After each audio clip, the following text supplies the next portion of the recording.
ঠিক আল্লাহ রাব্বুল আলামিন কুরআনুল কারীমের মধ্যে 114 খানা সূরা নাজিল করলেন। 114 খানা সূরা নাজিল করে আল্লাহ রাব্বুল আলামিন বান্দাদের জন্য শরীয়তের কিছু বিধান রেখে দিলেন।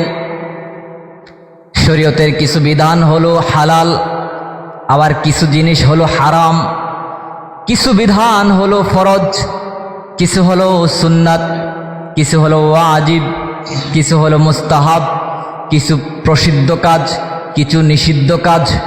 এই সবগুলো কোরআনে আছে না নাই? সব আছে। আল্লাহ রাব্বুল আলামিন বান্দাদের জন্য কিছু কিছু কাজ ফরজ করে দিলেন, এটা বান্দা করতেই হবে। আবার এমন কিছু কাজ আছে আল্লাহ রাব্বুল আলামিন নিষেধ করে দিলেন, এটাকে ছেড়ে দিতেই হবে। কিছু জিনিস ধরতে হবে, আবার কিছু জিনিস ছাড়তে হবে। যেমন আল্লাহ রাব্বুল আলামিন তার বান্দাদেরকে, গোলামদেরকে বলেন, ও আমার গোলাম, আকিমিস সালাহ, তোমরা নামাজ প্রতিষ্ঠা করো। আমরা নামাজ পড়ি, ফরজ নামাজ। আবার বলছেন নামাজ, তোমরা রোজা রাখো। রমজানুল মুবারক আসবে, আমরা আবার রোজা রাখবো, এটা আল্লাহর ফরজ বিধান। আবার যখন আমাদের সামর্থ্য হবে আমরা হজ করতে যাব, এটা আল্লাহর ফরজ বিধান, করতেই হবে। আবার যখন সামর্থ্য হবে আবার আমার যাকাত দিতে হবে, যাকাত দিব, এটাও ফরজ বিধান, করতে হবে, ঠিক কিনা? আবার নিষিদ্ধ কাজের ভিতরে আল্লাহ রাব্বুল আলামিন বান্দাদেরকে বলেন, সূরাতুল মায়েদার ভিতরে আল্লাহ বলেন, ইয়া আইয়ুহাল্লাযীনা আমানু ইন্নামাল খামরু ওয়াল মাইসির ওয়াল আনসাবু ওয়াল আজলামু রিজসুম মিন আমালিশ শাইতান ফাজতানিবুহু লাআল্লাকুম তুফলিহুন। আল্লাহ রাব্বুল আলামিন এই আয়াতের ভিতরে বান্দাদেরকে নিষেধ করে দিলেন কয়েকটি কাজ করার জন্য। আল্লাহ বলেন, ইয়া আইয়ুহাল্লাযীনা আমানু, ও যারা ঈমান এনেছো, ও যারা মুমিন হয়েছো, যারা আমি আল্লাহকে আল্লাহ বলে স্বীকার করো, যারা আমার হাবিবকে মুহাম্মদুর রাসূলুল্লাহকে আল্লাহর নবী এবং রাসূল হিসাবে যারা সাব্যস্ত করেছো, যারা আমার আখিরাতের উপর ঈমান এনেছো, যারা আমার ফেরেশতাদের উপর ঈমান এনেছো, যারা আমার আখিরাতের উপর ঈমান এনেছো, আল্লাহ তাদেরকেই ডেকে বলেন। আল্লাহ কোনো হিন্দুকে ডাকেন নাই, আল্লাহ কোনো খ্রিস্টানকেও ডাকেন নাই, আল্লাহ কোনো বৌদ্ধকে ডাকেন নাই, নাসারাকে ডাকেন নাই। আল্লাহ তাদেরকে ওয়ার্ডার দেন নাই, পরোয়ানা জারি করেন নাই। শুধু মুসলমান যারা তাদেরকে বলছেন, ইয়া আইয়ুহাল্লাযীনা আমানু, ও যারা ঈমান এনেছো, যারা মুমিন হয়েছো, তোমাদেরকে আবার আল্লাহ কি বলেন, ইন্নামাল খামরু ওয়াল মাইসির, হে মুমিনগণ, মদ। ইন্নামাল খামর, মদ, খমর মানে হলো মদ, মদ।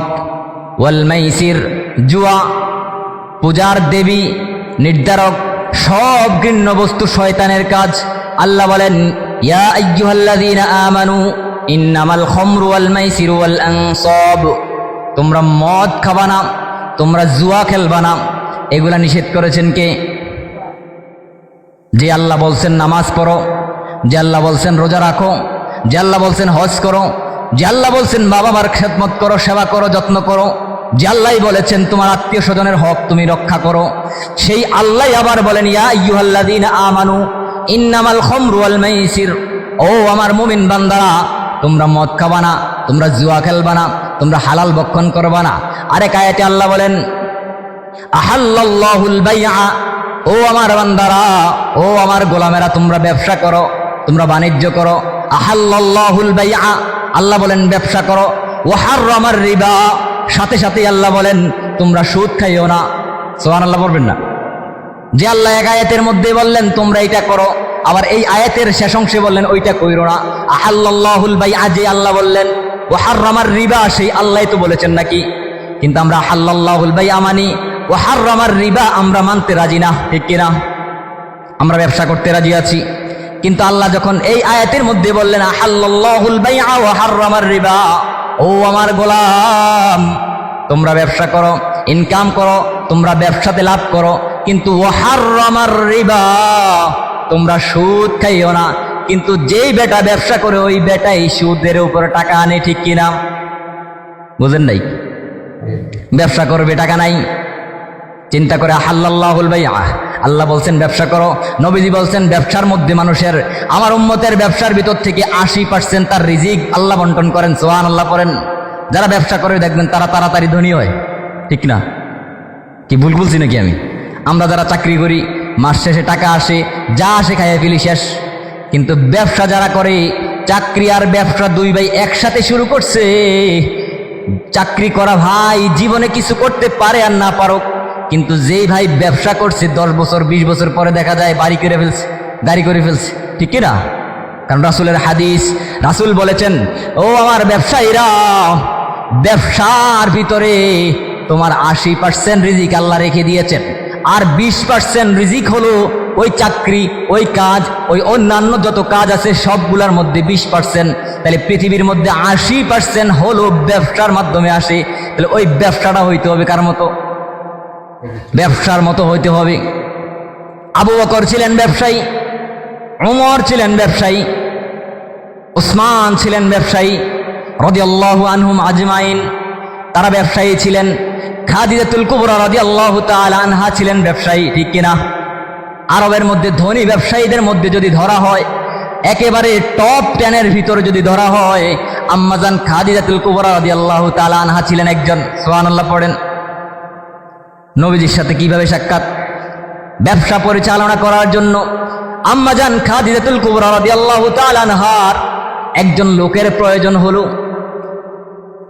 তার স্বামী নাই, কে তার দেখাশোনা করবে? ব্যবসার দেখাশোনা করবে।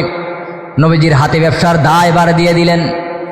নবীজির আমানতদারিতা, নবীজির বিশ্বস্ততা, নবীজির আখলাক দেখে, নবীজির চরিত্র দেখে আম্মাজান খাদিজাতুল কুবরা রাদিয়াল্লাহু তাআলা আনহা শেষ পর্যন্ত